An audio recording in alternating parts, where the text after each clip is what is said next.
Chapter 99. After the triple threes are fulfilled, the way returns to its roots. The story goes on to tell how the 8 Vajrapanis escorted the Tang priest back to their country, but we will not go into that now.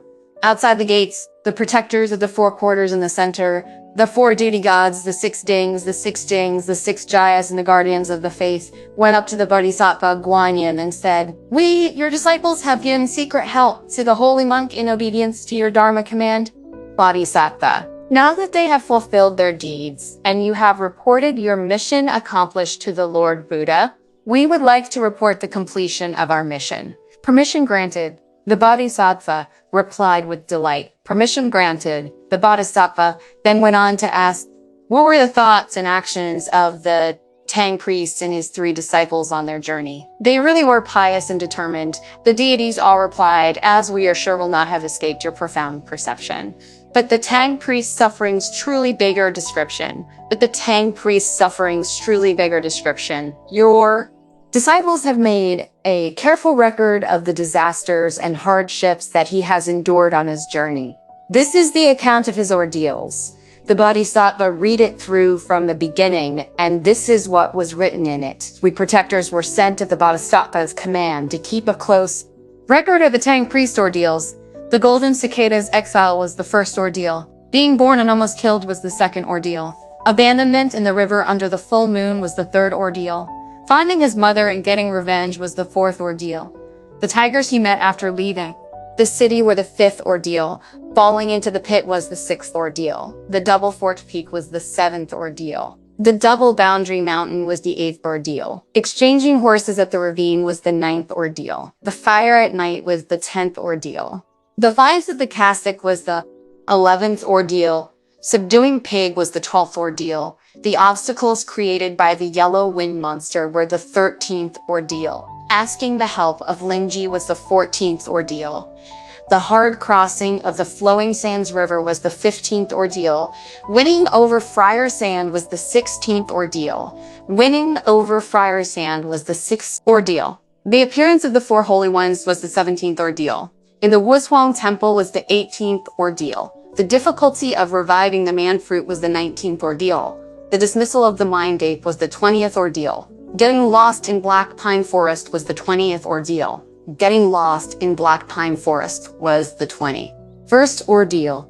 Delivering a letter to Elephantia was the 22nd ordeal.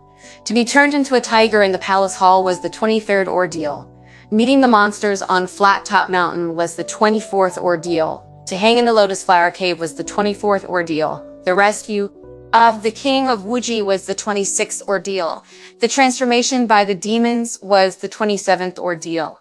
The encounter with the monster of Mount Hallow was the 28th ordeal. The holy monk being carried off by the wind was the 29th ordeal.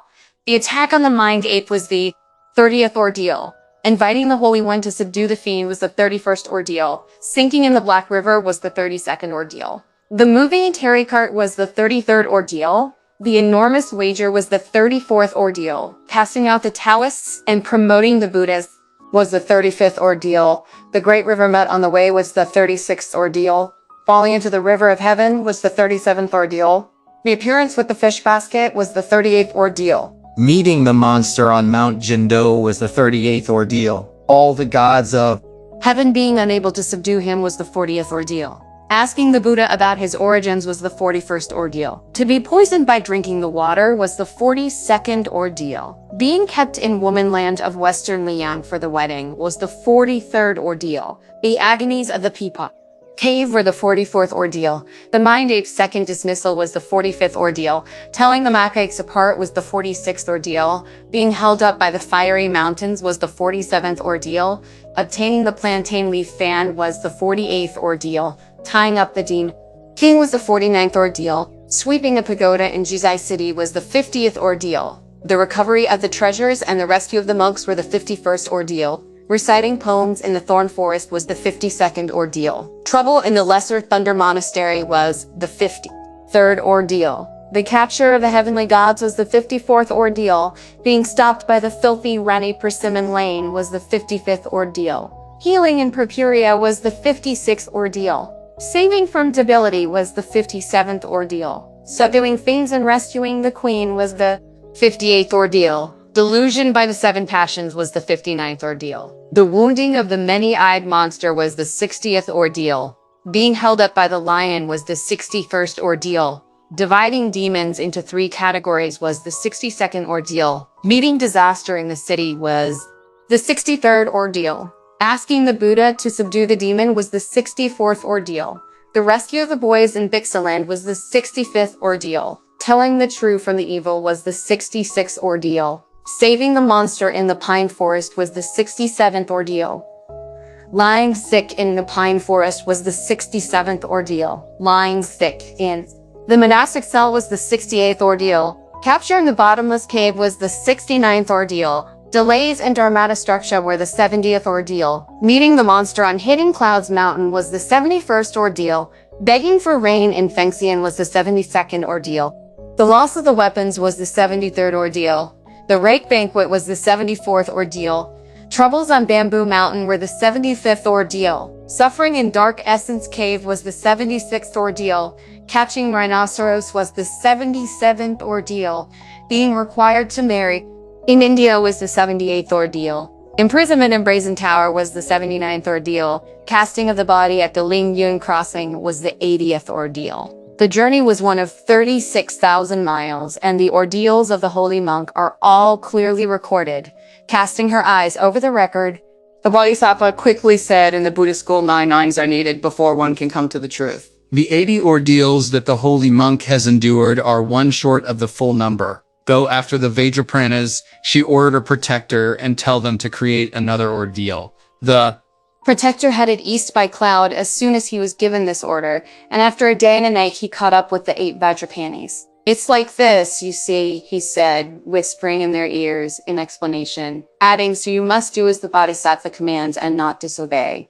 When the 8 Vajrapanis heard this, they stopped the wind with a swishing sound and dropped the 4 of them to the ground, horse, scriptures, and all. Oh dear, it was a case of the way of reaching the truth through the 9 nines is hard. Hold fast to your determination to stand at the mysterious path. Only through rigorous effort can the demons be repelled. Perseverance is essential to the true Dharma's return. Do not mistake the scriptures for something easily won. Of many a kind were the hardships endured by the holy monk. The marvelous union has always been hard to achieve. The slightest mistake. And the elixir will not be made. As his feet touched common ground, Sanzang felt alarmed. Marvelous, said Pig, roaring with laughter. Just marvelous. It's a case of more haste, less speed. It really is marvelous, said Friar Sand. They're giving us a rest here after going so fast. As the saying goes, remarked the great sage, wait 10 days on a sandbank, then cross 9 in a single day. Stop arguing, you 3, said Sanzang. Find out which way we have come and where we are. We're here, said Friar Sand after looking all around. We're here. Listen to the water, master. From the sound of the water, as though it must be your family home, observed Brother Monkey. His home is the river of flowing sands, said Pig. No, it's not that, replied Friar Sand. It's the river of heaven. Take a careful look at the other side, disciple, said Sanzang, at which Monkey sprang into the air, shaded his eyes with his hand, and took a careful look around. Master, he said after coming down again, this is the west bank of the river of heaven. I remember now, said Sanzang. On the east bank there is Chen Family Village. When we came here the other year, they were so grateful to us for rescuing their son and daughter that they wanted to build a boat to take us across, but the white soft-shelled turtle carried us over. As I recall, there was no sign of human life anywhere on the west bank. Whatever are we to do now? They say that common mortals can be sinners, said Pig, but the Vajrapanas who serve the Buddha in person are too. The Buddha ordered them to bring us back east. So why have they dropped us halfway home? We're stuck here now. However are we going to get over? Stop complaining, brother. Stop complaining, brother, said Friar Sand. Our master has found the way. He cast off his mortal body at the cloud-touching crossing, so he won't possibly fall into the water now. Our big brother and we two can all do levitation magic, so we can carry the master across. Monkey laughed to himself under his breath as he replied, we can't do it. We can't do it. We can't do it. We can't do it. Why do you think he said that they couldn't do it if he had been prepared to use his divine powers and give away? The secret of flying, then, master and disciples would have been able to cross 1,000 rivers. But he understood that as the Tang priest had not yet completed the 9 nines, he was fated to undergo another ordeal, which was why he had been held up here. Talking as they walked slowly along, Master.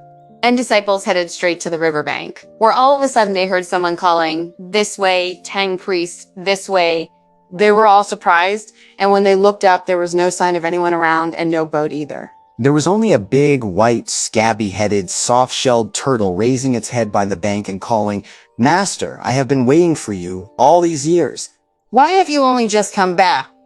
We troubled you in the past, old turtle," said Monkey with a smile. "And this year we meet again. Sanzang, Pig, and Friar Sand were all delighted." "If you really do want to look after us, come ashore," Monkey said, at which the turtle climbed out of the river with a bound. Monkey had the horse Tied to the turtle, with Pig squatting behind the horse's tail, the Tang priest stood to the left of the horse's neck and Friar Sand to its right, while Monkey stood with one foot on the turtle's neck and the other on his head. "Take it easy and take it steady," he said. The turtle strode across the water, just as if his 4 feet were walking on flat land, carrying the master and his 3 disciples, 5 of them altogether, including the horse, straight back to the eastern bank. This was indeed the mystery of the Dharma within the unique sect. When the demons are all defeated, man and heaven are made known. Only now can the original face be seen and the causes of the one body all be complete. Hold to the 3 vehicles to come and go at will. After the elixir's 9 transformations, you may do what you liked. Carry your bundle, let your staff lie, and understand the inexpressible. Lucky. They were on their return to meet the ancient turtle. Carrying them on his back, the ancient soft-shelled turtle walked across the waves for the best part of a day. It was nearly evening when, as they approached the east bank, he suddenly asked, "Venerable master, some years ago I begged you when you reached the west and saw our Tathagata Buddha to ask him when I would be converted and how long I would live. Now, ever since the venerable elder had reached the western heaven, bathed in the Jade Truth Temple, cast off his mortal body at the cloud-touching crossing, and walked up the Vulture Peak, his heart had been set only on worshipping the Buddha. And when he met all the Buddhas, Bodhisattvas, holy monks, and others, his whole mind had been devoted to fetching the scriptures. He had given no attention to anything else, and so had not asked about how long the ancient turtle would live. Having nothing he could say and not daring to lie to or deceive the turtle, Sanzang was quiet for a long time and gave no reply. When the turtle realized that Sanzang had not asked the questions on his behalf, he gave a shake of his head and submerged with a loud splash, dropping the 4 of them, horse, scriptures and all, into the water. The fear! But luckily the Tang priest had cast off his mortal body and achieved the way.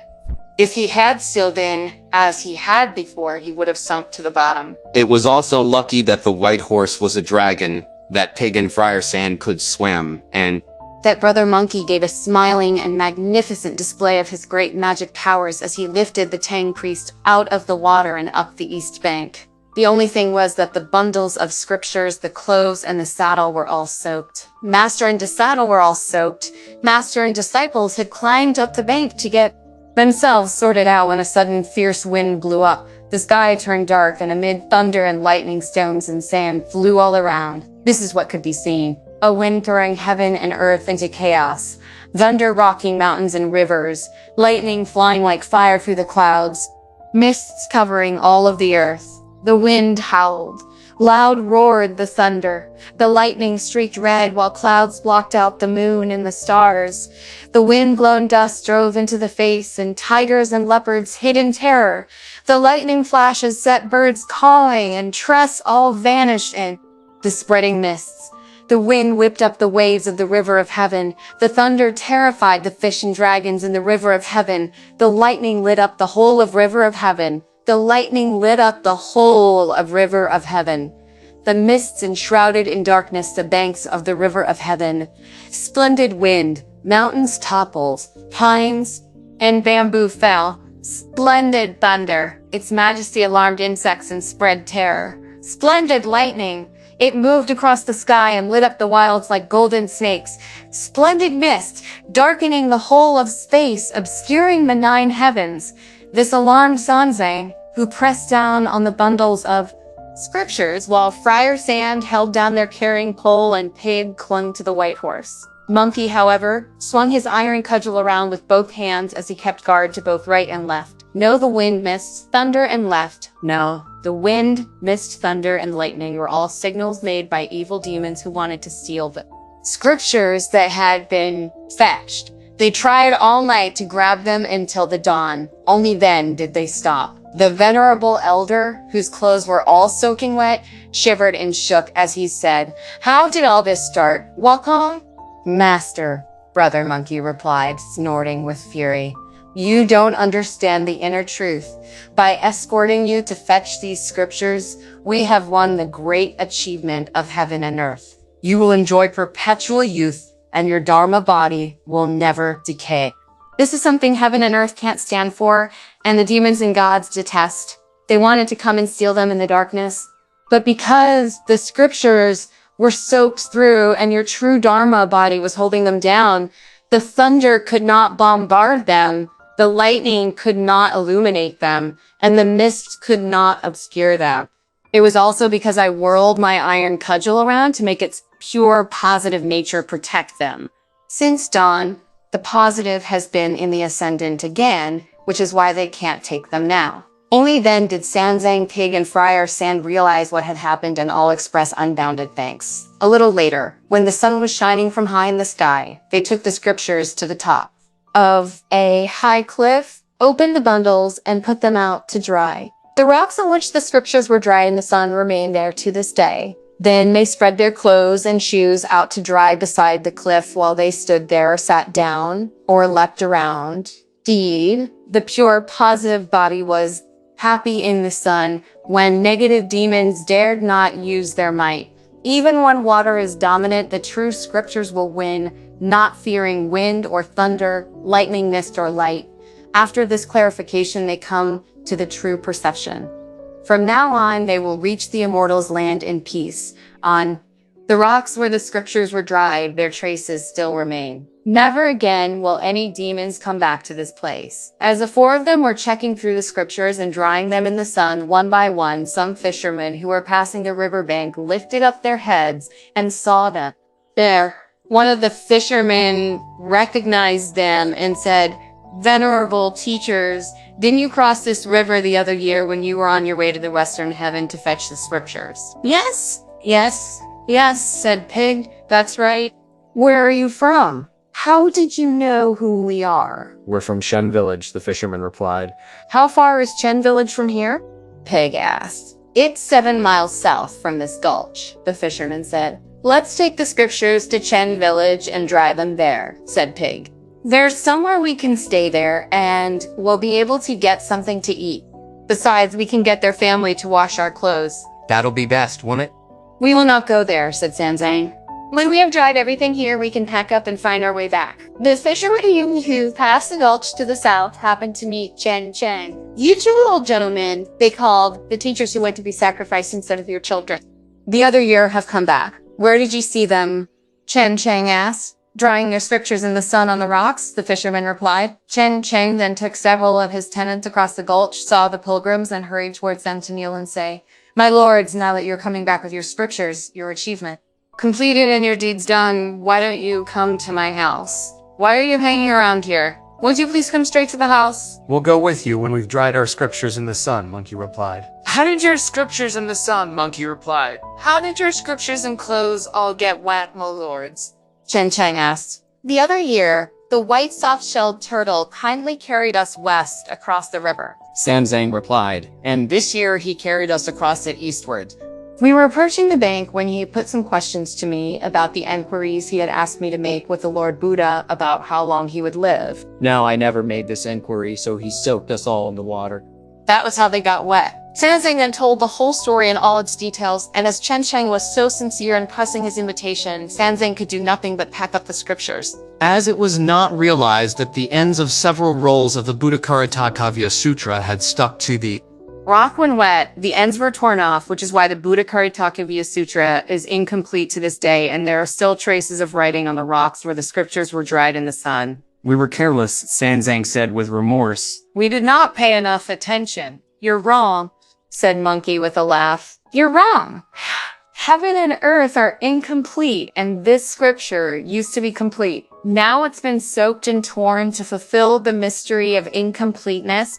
This is not something that could have been achieved through human effort. When Master and disciples had finished packing the surahs, they returned with Chen Chang to his village.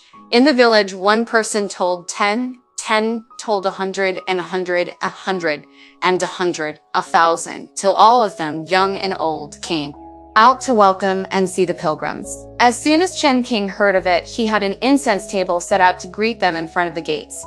He also ordered drummers and players of wind instruments to perform.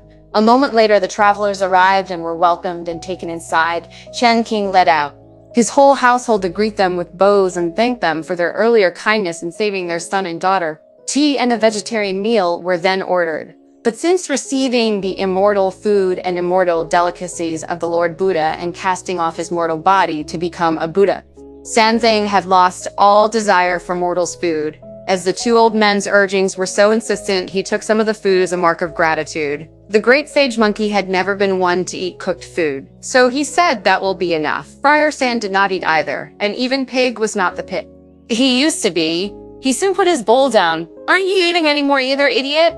Monkey asked. I don't know why, Pig said, but my stomach's gone weak all of a sudden.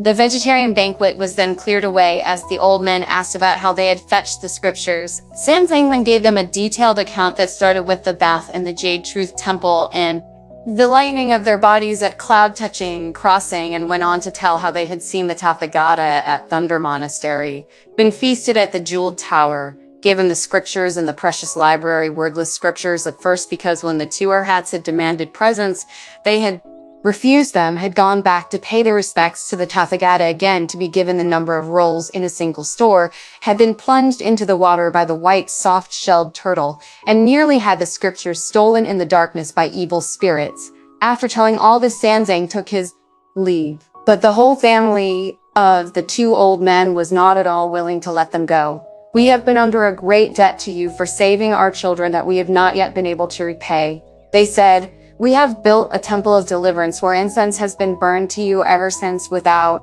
ceasing. Then they call out the children in whose place Monkey and Pig had gone to be sacrificed, Chen Guang given in pan of gold, to kowtow in thanks and ask them into the shrine to take a look. Sanzang then put the bundles of scriptures in front of the hall of their house and read them one roll of the precious Eternity Sutra. Then they went to the temple where the Chens had set out delicacies. Before the pilgrims could sit down, another group of people came to invite them to another meal. And before they could pick up their chopsticks, yet another group came with a third invitation.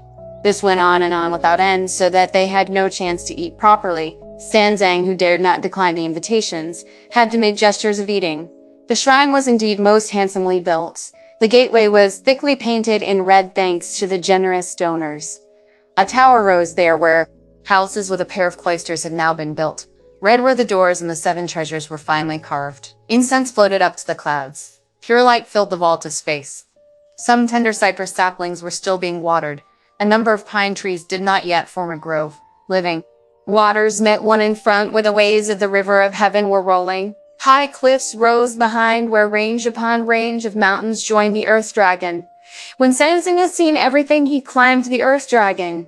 When Sanzang had seen everything, he climbed the high tower where statues of the 4 pilgrims had been placed. Looks just like he. Brother, said Pig, tugging at Monkey when he saw them. Second brother, said Friar Sand, your statues just like you too. The only thing is that the master's is too good looking. It is very good, said Sanzang.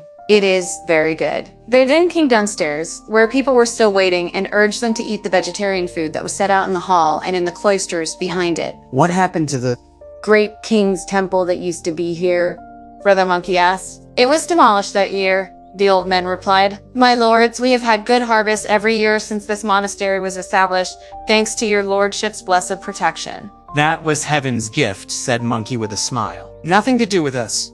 But after we have gone this time, I guarantee that the families in your village will have many sons and grandsons, flourishing livestock, wind and rain at the right time, year in and year out, and rain and wind year out and year in at the right time. The people all cowed in thanks. What could then be seen were a countless number of people lined up behind each other to offer fruit and other vegetarian food. "I'll be blowed," said Pig with a laugh. "In the old days, when I could eat, nobody ever asked me to do so 10 times over. But now when I can't, one family won't wait for another to finish before offering me food." Although he was feeling full, he did get going a little and ate 8 or 9 meatless dishes. And despite having an injured stomach, he also downed 20 or 30 steamed bread rolls. When they were all full, more people came with further invitations. "Grateful though I am for your great affection," Sanzang said, "I do not deserve it. I hope that we may be allowed to rest tonight. Tomorrow morning we will accept some more." It was now late at night. Sanzang, who was guarding the true scriptures and would not leave them for a moment, sat in meditation at the foot of the tower to keep a vigil. As the third watch of the night approached, he said quietly, "Wukong, the people." "Here know that we have found the way and completed our undertaking. As the old saying goes, the true adept does not show his face. Who shows his face is no true adept. I am afraid that if we tarry too long here that we may fail on our main enterprise." "What you say is right, Master," Monkey replied. "Let's slip quietly away in the middle of the night. Well, they're all sound asleep." Pig too understood. Friar Sand comprehended very clearly, and the white horse also knew what he meant. So they got up, quietly loaded the packs, shouldered the poles, and carried the things out along the cloister. When they reached the main gates and found them locked, Monkey used unlocking magic to open the inner gates and the main gates. They followed the path east, only to hear the 8 Vajrapanis calling from midair. "Come with us, escapers," the venerable elder then smelled incense as he rose up into the air. This was indeed a case of when the elixir is formed, one sees the original face. When the body is strong, one can then visit one's sovereign. If you do not know how he saw the Tang Emperor, listen to the explanation in the next installment.